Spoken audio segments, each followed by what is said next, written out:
Welcome to Hancock and Kelley here on Fox 2 on your Sunday morning. On the right today, John Hancock. Good morning, John. Top of the morning, John. Hello, Michael. Looking good, sir. And on the left is Michael Kelley. Good morning, guys. Hey, fellas, I'm going to make a proposal. If we have one more Sunday morning this nice in October, we're picking up the show. Let's do it like at the Boathouse in Forest Park and bring all the audience in. I mean, we shouldn't be inside on a morning like this. Socially distanced. Socially distanced, of course. People in boats will be up there where the barbecue is. All right, I'm John Brown. Well, we had quite an active week, so here's the rundown of the show. The president getting ready to hit the campaign trail, and big question, will there be any more debates? Also, what's going on with the latest stimulus talks?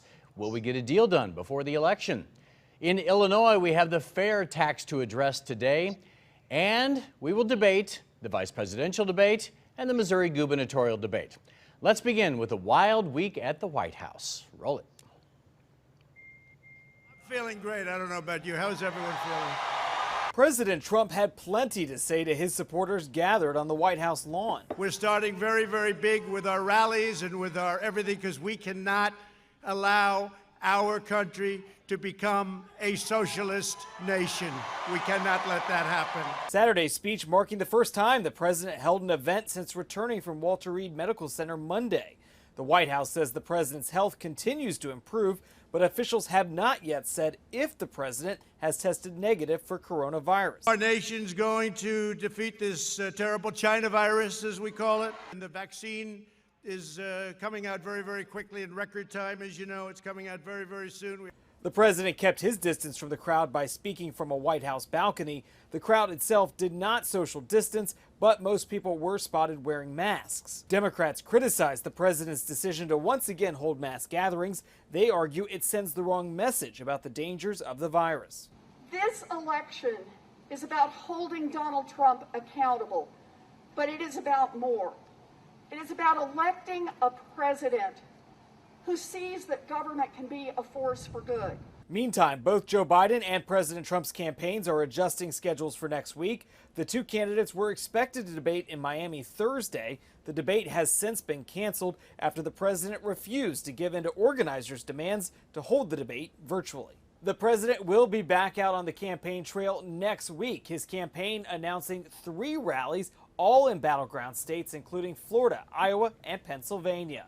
At the White House, Mark Meredith, Fox News. All right, gentlemen, let's go down the list. John, the president says he hopes to be all over the country. No debate. He has to reach his people. Your thoughts on that?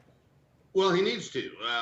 The president, if you believe the polls, and at least I believe the general direction of the polls, he's losing.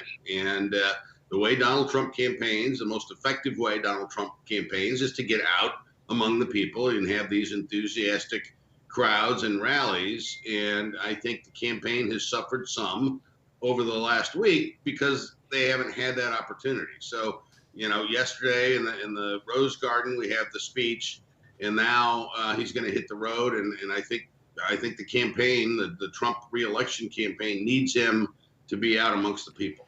Michael, the president said, don't worry about the virus. He even called it a blessing from God, and then said he found a miracle drug from Regeneron that needs to be available now. Your thoughts on what he's doing with this? Well, if you believe the polls, and John's right, there's good reason to be skeptical, but clearly the direction is trending in the way of Joe Biden. The president's made 2 strategic errors that I don't understand. Number one is he caught the virus. He didn't participate by his own CDC guidelines, and as a result, he finds himself now in the last month of the campaign sitting in the White House. That's number one. Number two, if the president is trailing as badly as he is in every battleground state, why in the world would he not want to debate? This is a place where he was able to make up ground against Hillary Clinton. It gets him more exposure than his rallies running around the country with red-hatted people. I think it's a strategic error that he canceled the debate, and then on top of it all, they throw in the coronavirus. This president really doesn't have a good message to share right now, and he's got to make up some ground. It's interesting too, John, because he has to do something. If you believe the numbers, now, we have to preface that now because we'll get emails right after the show. The numbers are fake, the numbers are whatever. But it's not looking good in all these battleground states. So he has to do something because he has to pick up all those states. He does. And now, we are not dissimilarly situated now from where we were 4 years ago. Donald Trump 4 years ago, 3 weeks out, was about 15 points down in the national polls to Hillary Clinton. The battleground states were closer, and they're certainly closer now. But yeah, he's got to get out. To Michael's point on the debates, I think he's right. The president needs a second debate, and maybe a third, but certainly a second debate. And now I think the president was wise not to do a virtual debate. They need to be on the stage. They need to be face to face. And Donald Trump, in some respects, needs a redo from the first debate, which clearly did not go well for him. And a second debate will give him that opportunity and perhaps showcase more of Joe Biden, which I think the Trump campaign would like Joe Biden to be exposed as much as possible.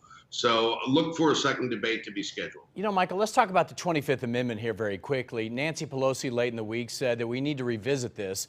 Now, it wouldn't impact President Trump, but why bring this up now about having a mechanism in place to remove a president from office if they are incapacitated in some way? Well, we just went through nearly 2 weeks of a president that had COVID, a disease that's killed almost 200,000 Americans. Yet he was still out there doing these, I guess there's no other word than Trumpian style events where he's out driving around in the parking lot, waking his supporters. This man wasn't mentally right. Look, regardless of Donald Trump, we have to have the 25th Amendment in place going forward. I also think there may be some motivation here as we look at this time between the election and the inauguration, that if the president continues to show this irrational thought process, that it's something that even the Republicans may want to execute on. John, 25th Amendment, your thoughts? Well, I think it's a political stunt to bring it up now on the part of Speaker Pelosi. Having said that, the current mechanism that's in place in the Constitution as far as ruling a president incapacitated really doesn't work. It's the vice president and the cabinet. The president can always fire and reappoint cabinet officials. The current structure of that thing doesn't work in the worst case scenario. And is it prudent to examine the 25th Amendment outside of the political season? Yeah, I kind of think it is. And might there be a role for Congress to play in dealing with that circumstance? I kind of think so. We exist in a system of separation of powers, checks and balances. Introducing the legislative branch into this equation as it relates to the president's incapacity makes some sense to me, and I think it's a debate, down the road that we ought to have. Well, we have 600 more topics to get through today after the week we just had, gentlemen, so buckle in. We have a lot to come here on Hancock and Kelley. Here's a question. Are you better off now than you were 4 years ago? That, of course, the question that has been asked every election since Ronald Reagan made it famous. We'll take a look at the numbers coming up next.